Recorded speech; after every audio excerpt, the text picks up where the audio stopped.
Bexillik kasallikdir. Abdori Muhammad Yusuf. 7. qism. Allah bexilninkini qabul qilmaydi. Allah Taala bexillikni odat qilib olganlarning qilgan yaxshiliklarini qabul qilmaydi.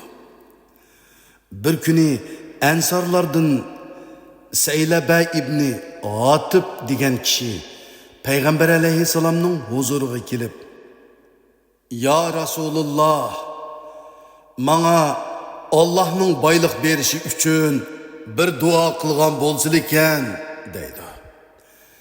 Peygamber aleyhisselam, "Esit sana, iyi Saylaba, köpke şükür kılalmağandan köre, azgı şükür kılış yaxşı," deydi.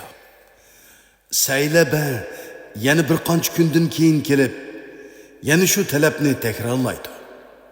Bu chaqda Payg'ambar alayhissalom uningga, "Jinim ilkida bo'lgan Allohning nomi bilan qasamki, agar tog'larning oltin va kumush bo'lishini tilasam, albatta bo'ladi," deydi.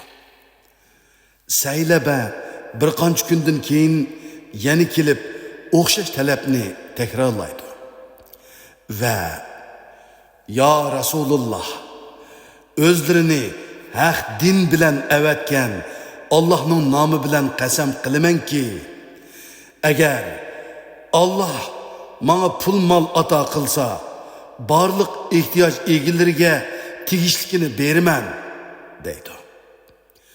Bu chaqda Payg'ambar alayhissalom, "Ey Allah, onunğa pul mal ata qılgın," deb dua qiladi. Shuningdan keyin Saylabaning pul meli ko'payishga boshlaydi. Nurg'un chorvalari bo'ladi. U dastlabda peshin va asr namozlarini Payg'ambar alayhissalom bilan birga o'qib, qolgan namozlarni chorvalarining yanida o'qiydi. Keyincha Payg'ambar alayhissalomning yanida jumadan boshqa namozlarni o'qimaydigan bo'ladi. Chorvalari ko'paygan sari jumani o'qimaydigan, jamoatga yo'lamaydigan bo'lib ketadi. Bir kuni Payg'ambar alayhissalom, "Saylaba nima qilyotdi?" deb so'raydi. Sahobalar, "U bek boy bo'lib ketdi, chorvalari vodiyga patmay qoldi," deydi. Payg'ambar alayhissalom, "Esit Saylaba, esit Saylaba, esit Saylaba," deydi. Keyincha zakot farz bo'lib, "Ey Payg'ambar, sen ularning pul mollarining bir qismini sadiqa hisobida olginki, uning bilan ularni gunohlaridan poklag'aysan va yaxshiliklarini ko'paytgaysan," degan oyat nozil bo'ldi. Payg'ambar alayhissalom zakot to'plashga ikki odamni avatidi va Saylabaning va Bani Sulaym qabilasidagi paloni odamning yeniga beringlar, deydi.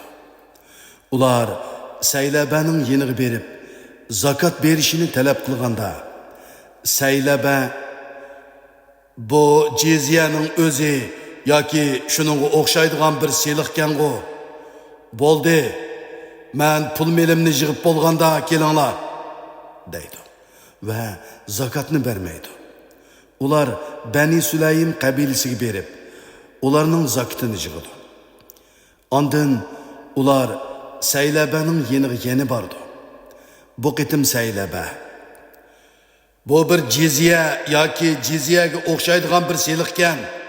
Sizlar qaytinglar, men o'ynab ko'ray," deb zakotni yana bermaydi. Ular Payg'ambar alayhissalomning yeniga berib, ahvolni bayon qilgandan keyin Payg'ambar alayhissalom Sulaym qabilasidagi odamga barkat tilab duo qildi. Saylaba uchun "Esit sana, iyi seylebe deydi. Allah Taala şu münasebet bilen bunu ayetni nazil kılıdı. Ularning arasından ba'zilar agar Allah bizga o'z fazlidan boylik ato qilsa, biz albatta sadiqa beratdik. Albatta yaxshilardan bo'latdik deb Allohga va'da berdi. Allah ularga o'z fazlidan boylik ato qilgan chaqda ular bexillik qilishdi. Allohga itoat qilishdan yuz o'rib va'dasidan yenib oldi. Ular sadiq qilamiz deb Allohga bergan va'dasiga xiloflik qilganligi, o'zlarini musulmon deb yolg'onchilik qilganligi uchun Allohning oldiga boradigan qiyomat kuniga qadar ularning dillariga munofiqlikning davomli turishini Allah ularning qilmishining oqibati qildi. Bu oyat nozil bo'lgandan keyin Saylabaning yaqinlaridan biri uning yeniga berib, haqida oyat nozil bo'lganligini aytdi. Shuning bilan Saylaba payg'ambar alayhisalomning huzuriga kelib, zakot berganligini va uni qabul qilishini tilaydi.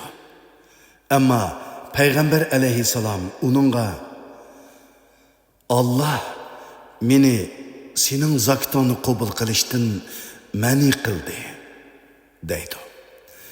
Payg'ambar alayhisalom hayotining oxiriga qadar Saylabaning zakotini qabul qilmaydi. Keyin Abu Bakr radhiyallohu anhuning xalifalik davrida Saylaba zakotini elib keladi. Ammo Abu Bakr radhiyallohu anhu qabul qilmaydi va payg'ambar alayhisalom qabul qilmaganni men qanday qabul qilay deydi. Ikkinchi xalifa Umar radhiyallohu anhu shunday deb qabul qilmaydi. Saylaba Osman radhiyallohu anhuning xalifalik davrida olamdan o'tadi. Uning zakotini hech bir xalifa qabul qilmaydi. Bu yerda Qur'oni Karimning bir mo'jizasi namoyon bo'lmoqda. U bo'lsa-mu Alloh taolo qabul qilmaganni hech kimning qabul qilmaganligidir.